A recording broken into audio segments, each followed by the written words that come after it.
আপনি যদি একটা ভালো বাড়ি বানাতে চাচ্ছেন তাহলে সবার আগে প্রয়োজন সে বাড়ির ভিত বা ফাউন্ডেশনটাকে হেভি করা, মজবুত করা। কিন্তু তিনটে কারণে এই কাজটা হয়ে ওঠে না বা আপনার বাড়ি দুর্বল থেকে যায়।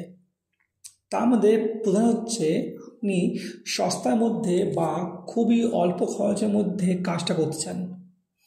এর কারণ আপনার মধ্যে যদি নলেজের অভাব থাকে তাহলে কিন্তু এই ধরনের সিদ্ধান্ত আপনি নিয়ে থাকবেন। দ্বিতীয় হচ্ছে আপনার যদি নলেজ না থাকে তাহলে মিস্ত্রি কী করছে না করছে সেটা আপনি বুঝতে পারবেন না। তো আজকের ভিডিওটা অবশ্যই আপনাকে হেল্প করবে। যদি আপনি একটা ভালো মজবুত বাড়ি করতে চান তাহলে আপনার মধ্যে এই ভিডিও দেখার পরে সম্পূর্ণ নলেজটা হয়ে যাবে যে মিস্ত্রি যদি কোনো ভুল করে থাকে বা মিস্ত্রি কীভাবে কাজটা করবে আপনি নিজের থেকে মিস্ত্রিকে সে বিষয়ে গাইড করতে পারবেন।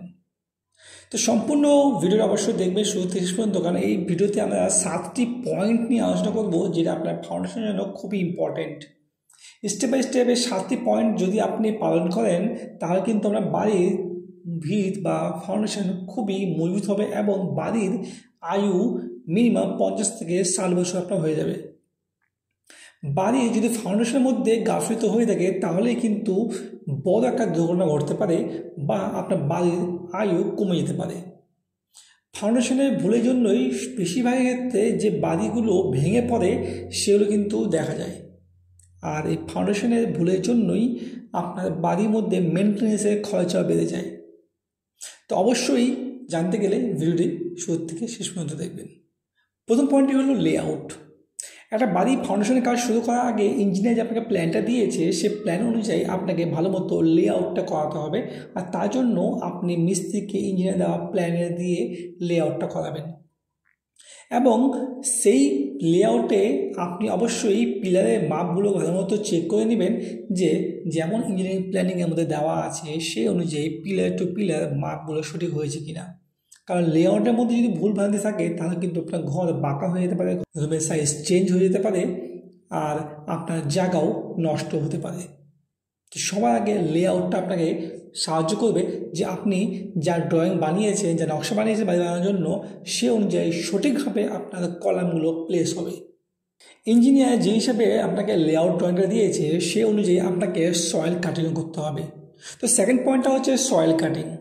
আপনার ইঞ্জিনিয়ার অবশ্যই আপনাকে স্ট্রাকচার ডিজাইন দিয়ে থাকবে যেখানে উল্লেখ করা থাকবে যে আপনাকে এই বাড়ি আপনি 2 তলা করছেন, 3 তলা করছেন আর 4 তলা করছেন, সেই বাড়ির লোড অনুযায়ী আপনার কত ফিট বা কত ফিটের ফাউন্ডেশন কাটতে হবে এবং সেই ফাউন্ডেশনের অনুযায়ী আপনার পিলারগুলির ডাইরেকশন কী ধরনের হবে।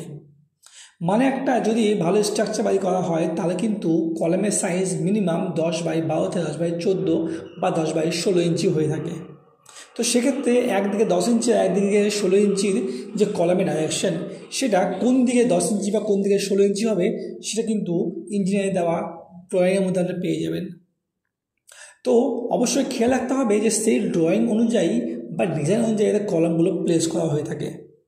কারণ কলামগুলোকে এই ডিজাইন করা হয় এক তো ঘরে যে আপনার ছাদ বা বিমের লোড নেবে সেটা একটা সুনির্দিষ্ট করার জন্য, তার সঙ্গে ঘরের যে রুমগুলো হবে এবং তার যে দরজাগুলো হবে, এন্ট্রান্স পথগুলো হবে সেগুলোকে সঠিকভাবে প্লেসিং করার জন্য। তো এই জন্য মিস্ত্রি যদি বলে না যে কোনো একদিকে হলেই হলো এরকম কিন্তু করলে চলবে না। আপনাকে অবশ্যই এর ড্রয়িংকে ফলো করতে হবে এবং ড্রয়িং অনুযায়ী মিস্ত্রিকে ডাইরেকশন দিতে হবে যাতে কলামগুলো সেইভাবে প্লেসিং করা হয়ে থাকে। তৃতীয় পয়েন্ট হলো এর ফাউন্ডেশনের বেস রেডি করা। ফাউন্ডেশনের নিচে ভিতটাকে রেডি করা খুব একটা ইম্পর্টেন্ট ম্যাটার, যেখানে কিন্তু সবচেয়ে বেশি ভুল হয়ে থাকে। ফাউন্ডেশন কাটার সময় অনেক সময় দেখা যায় কি আপনার ফাউন্ডেশন যদি 6 ফিট দেওয়া থাকে 3 ফিট বা 4 ফিট কাটতেই অনেক সময় জল চলে আসে, বিশেষ করে বর্ষার সিজনে এই ধরনের ঘটনা ঘটে থাকে। তখন মিস্ত্রিরা বেশিরভাগ ক্ষেত্রে বলে কি এই নিচে আপনার গর্ত করা সম্ভব না বা এই নিচে যাওয়া সম্ভব না। তো এই ধরনের অজুহাতে না গিয়ে আপনি যতটা হবে যতখানি সম্ভব অতখানি আপনি অবশ্যই মাটি কাটিয়ে ফাউন্ডেশনের ডিপটাকে ফিক্স করবেন। যদি আপনার ফাউন্ডেশনের মধ্যে জল চলে আসে তাহলে ভয়ের কোনো ব্যাপার নেই, আপনার ফাউন্ডেশনে এতে কোনো ক্ষতি হবে না।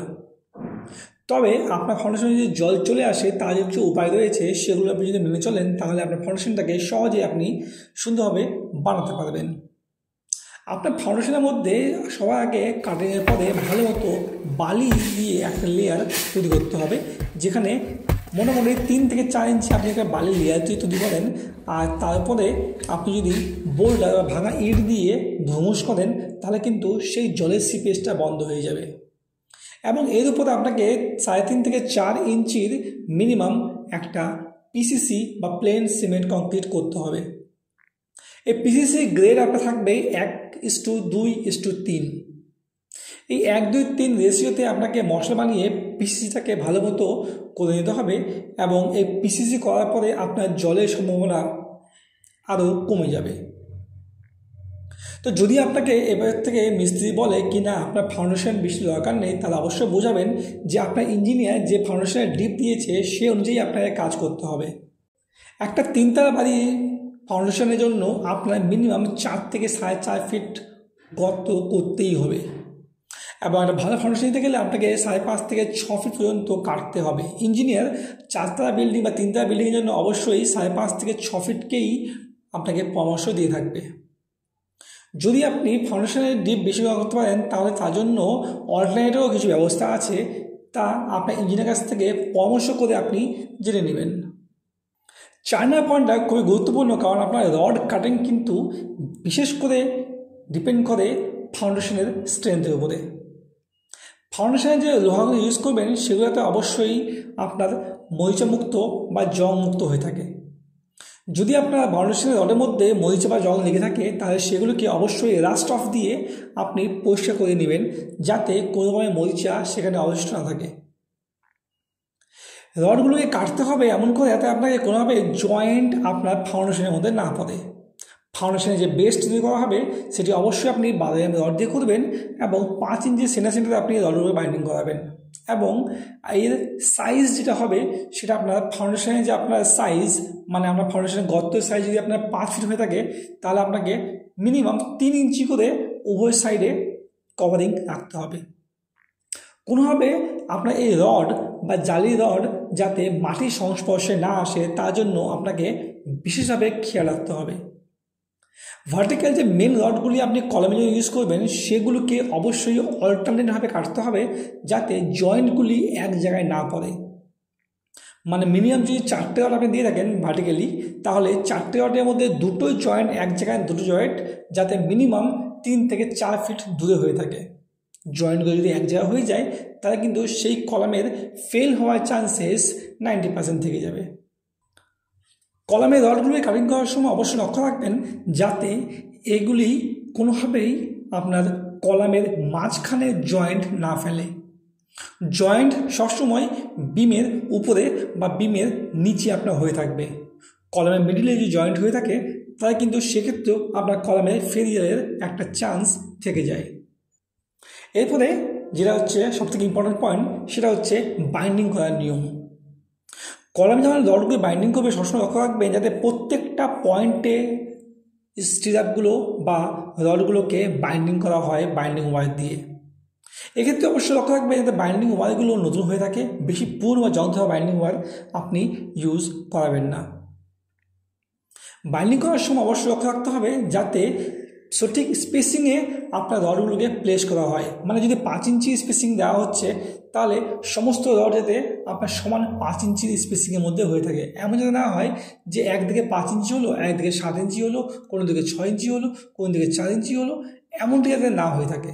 তার জন্য সবার আগে রডের গায়ে চক দিয়ে মার্ক করে নিতে হবে, এবং সেই মার্ক অনুযায়ী যাতে মিস্ত্রি রডগুলোকে বাইন্ডিং করে, এবং প্রত্যেকটা পয়েন্ট যাতে বাইন্ডিং হয় সেটা অবশ্যই লক্ষ্য রাখবেন।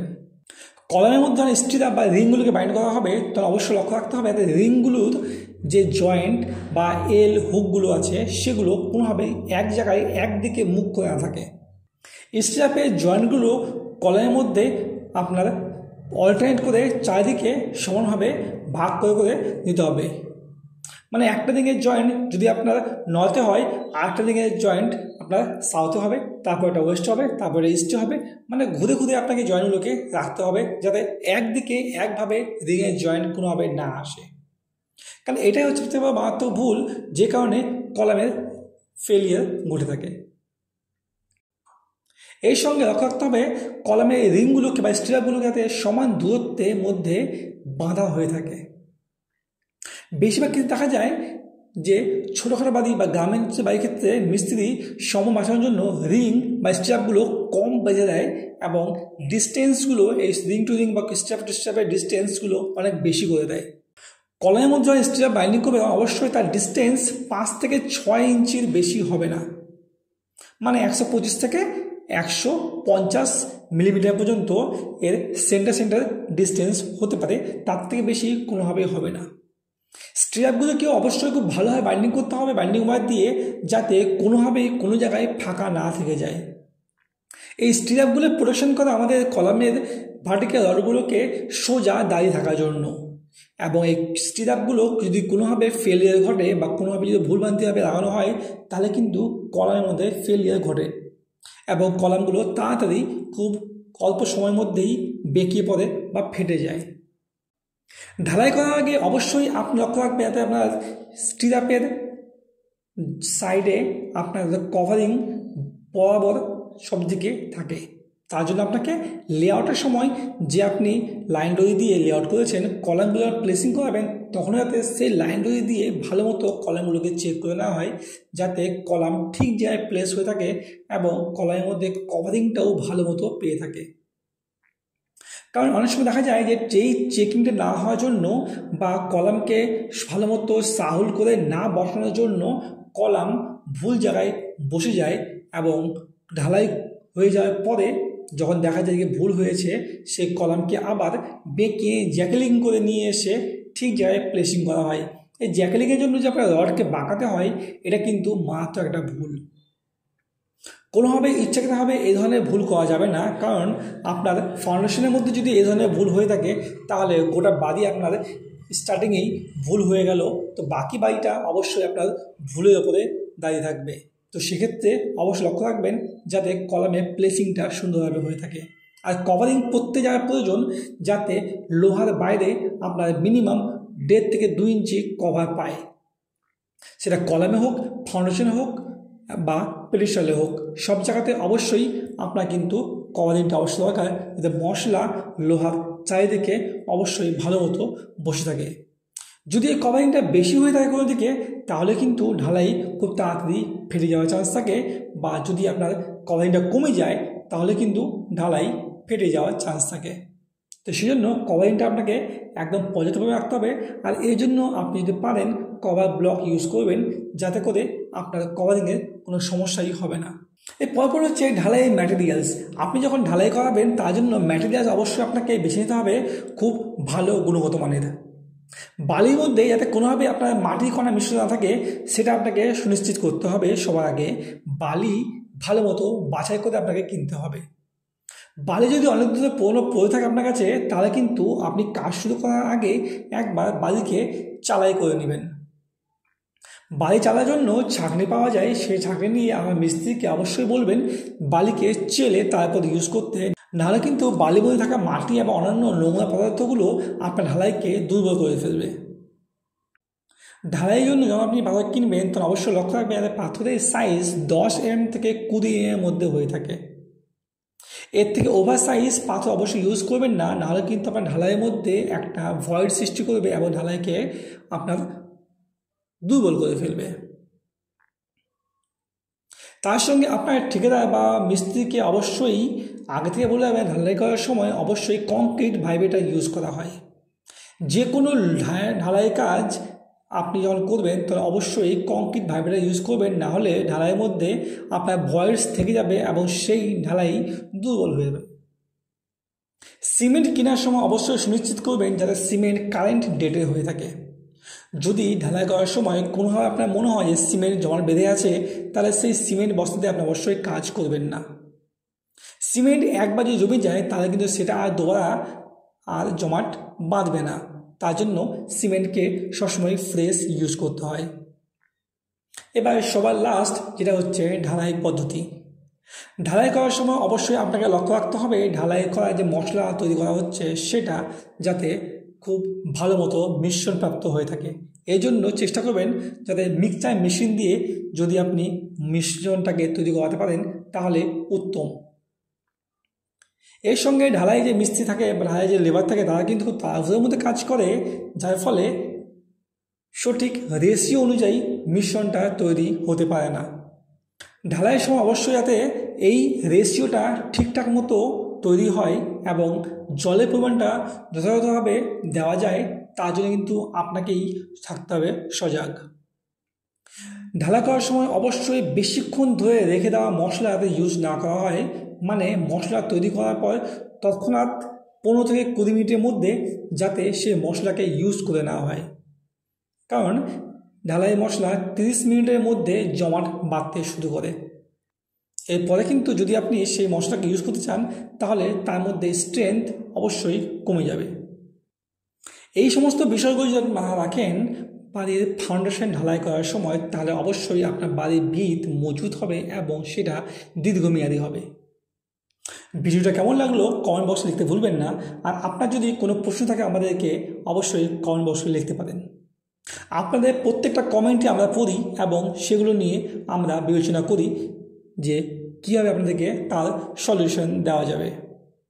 হতে পারে আপনাদেরকে তাৎক্ষণিক আমরা সেই প্রশ্নের উত্তর দিতে পারি না, কিন্তু চেষ্টা করি যাতে সে প্রশ্নের উত্তর আপনাকে ভিডিওর মাধ্যমে হোক বা লিখে সে মেসেজের মাধ্যমে হোক আপনাদেরকে উত্তরটা পৌঁছে দেওয়া।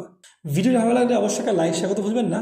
আর আমাদের চ্যানেলে নতুন হয়ে থাকলে অবশ্যই সাবস্ক্রাইব করে রাখবেন, যাতে এই ধরনের ভিডিও যখনই আমরা আপলোড করব আপনার কাছে সে ভিডিও পৌঁছে যাবে। আজকে এ পর্যন্তই, আবার দেখা হবে নতুন একটা ভিডিওতে নতুন কিছু ইনফরমেটিভ টপিক নিয়ে। ততদিন ভালো থাকবেন, সুস্থ থাকবেন।